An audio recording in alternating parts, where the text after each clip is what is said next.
conversation about their very personal book, Sisters First. You all know Jenna, who's a correspondent here at the Today Show, and Barbara is the CEO and co-founder of Global Health Corps. Great to see you both. Hi, thanks for having us. What made you write a book now? Well, I think for a couple of reasons. One, I was pregnant with my newest baby, Poppy. Yay. And I'm not, although, anyway, we won't mention the pictures where I look like I have freshman 15 right behind me, the very giant one. That is baby 15. It's totally different. Anyway, and we told Mila, her big sister, about the privilege it is to have a sister. Barbara and I have always felt really lucky and empowered by each other in little moments like walking into kindergarten and in bigger moments like elections. And I think also we looked at the state of women in our country, politics aside, just women lifting each other up, and how we had this person that did that from the moment we were born. And it was such a gift. And we hope that other sisters, whether they're blood sisters or friends or colleagues, are doing the same thing. You actually like each other. They live 4 blocks away. Do you hang out together? We do. We're so lucky to live 4 blocks from each other, and Is she the first one you call if something goes wrong? Yes, well, she wakes up earlier than I do, so I always wake up to a text from her. Yeah. Almost every day. But yes, she's definitely the first person I call, whether it's happy or bad news. You guys are very open. One of the things that's beautiful about the book is the stories you tell about your parents who, anybody who's in political office, never mind the presidency, it will be, they sort of get this caricature of them comes out in the minds of many. But the stories about your dad in particular are very heartwarming, and the letters that he wrote to you after the Iraq War started, was it?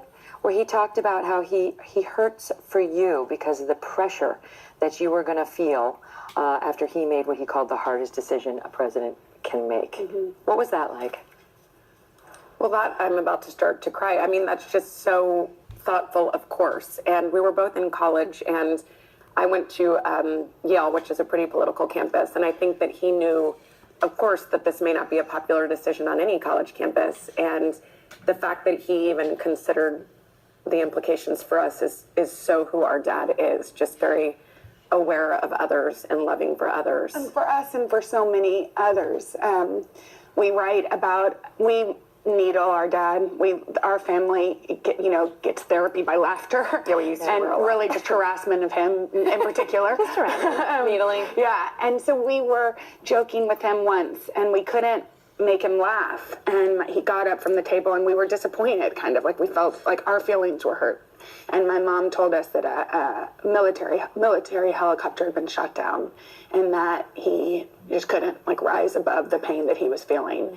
And then of course we felt horrible because but now as a mother, you shouldn't have, right? Your children are bringing joy even if you're not able to express it in the moment. Exactly. And I think sometimes for a president, there's these things that weigh on them that we don't know, but the other thing is he always made us feel like, and both of our parents did, like we were their number one priority, and so we feel very lucky. That comes across in the pages of how much they prioritized you, how much they wanted you to be normal, and not put the pressures of the presidency on you.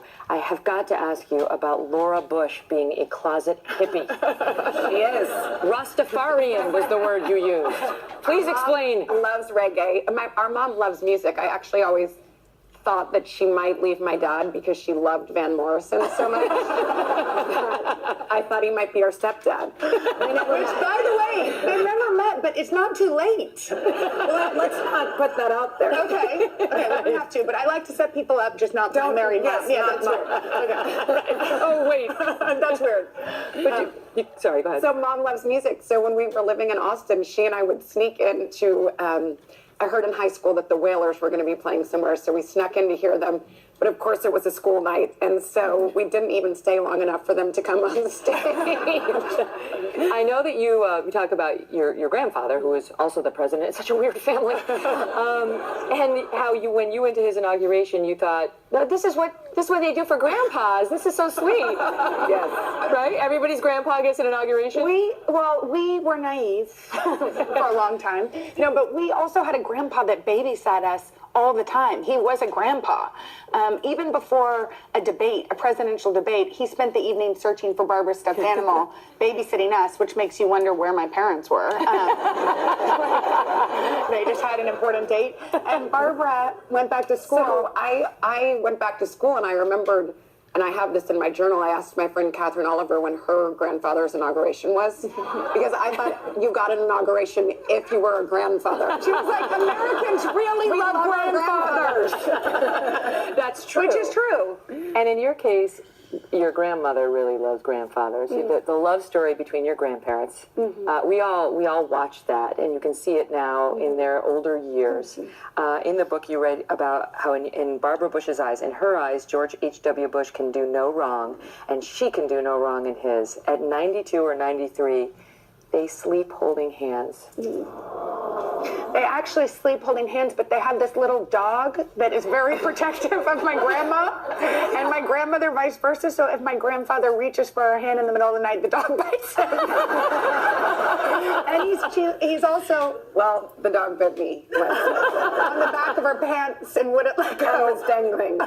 You know what? They got to toughen you up. That's it. That's good. It's all part of the Bush plan. Yes, Right? You got to grow up with a thick skin if you're going to be the daughters of presidents and two presidents. I don't know, granddaughter and daughter. Yes. The book is beautiful. Thank you. Good luck with it, you guys. Thank you.